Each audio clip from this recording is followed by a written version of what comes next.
ஆக்சுவலா டிப்ரெஷன்னா என்ன மேம்? டிப்ரெஷன்ங்கிறது நமக்கே வந்து நம்மள பார்த்துக்க முடியாம போகிற ஒரு நிலைமையா இருக்கலாம். இப்போ நம்மளுக்கு எவ்ரிடே லைஃபே வந்து ரொம்ப கஷ்டமா இருக்கும். இப்போ தூங்குறது, சாப்பிட்றது, எழுந்துக்கிறது, நம்ம பேசிக்கா செய்வோம் இல்லையா? சாப்பிட்றது, ரெடியாகிறது, குளிக்கிறது, இந்த மாதிரியான குட்டி குட்டி விஷயங்கள் எல்லாமே ரொம்ப கடினமா ஆகும். ரொம்ப இந்த சேட்னஸ்ங்கிறது ஓவர்வெல்மிங்கா ஆகும். ஸோ ஒருத்தங்க பார்த்துக்க முடியாம ஸோ டிப்ரெஷன் போற ஒரு ஃபேஸ்ல mild depression maybe they will be able to sense. இப்போ எனக்கு ஏதோ ஆகுது ஆர் எனக்கு வந்து நானா இல்லை அப்படின்ற ஒரு ஃபீலுக்கு வருவாங்க. இப்போ இன்னும் நிறைய கேசஸ்ல பார்த்தீங்கன்னா அந்த கொஞ்சம் தாண்டி போகும்போதே நிறைய பேருக்கு டிப்ரெஷனுங்கிறது அவங்களுக்கு தெரியவே தெரியாது. முதல்ல சுற்றி இருக்கிறவங்க தான் கொஞ்சம் சப்போர்ட் பண்ணி அவங்க இன்னொருத்தங்களை அண்டர்ஸ்டாண்ட் பண்ணி சொல்லும் போது தான் நம்மளுக்கு டிப்ரெஷன்ல இருக்காங்கன்ற ஒரு அண்டர்ஸ்டாண்டிங்கே வரும்.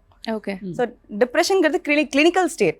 இப்போ நானே டிப்ரெஷன் வரவங்கள எடுக்க மாட்டேன், ஏன்னா கிளினிக்கல் சைக்காலஜிஸ்ட் தான் எடுப்பாங்க. நான் வந்து counselling psychologist. So clinical psychologist தான் டிப்ரெஷனுக்கு போகணும் அப்படிங்கிறதே நிறைய பேர் தெரியல. சைக்காலஜினாலே வந்துட்டு நிறைய பேர் வந்து பொதுவாகவே எடுத்துக்கிறாங்க, ஏதோ மனசு இல்லைன்னா போவாங்க. ஸோ என்ன நடக்கும் ஒரு கவுன்சிலிங் செஷன்லன்னு கூட நிறைய பேர் தெரியறது இல்லை. ஸோ அவங்க வந்து பொதுவாக வந்து psychiatrist, psychologist, clinical psychologist, child psychologist எல்லாமே ஒரு கலப்படமாக தான் பார்க்குறாங்கன்றதுனால இந்த டெர்மினாலஜிஸ் எல்லாமே இன்னும் கொஞ்சம் ஒரு ஹிடன்ல தான் இருக்கு.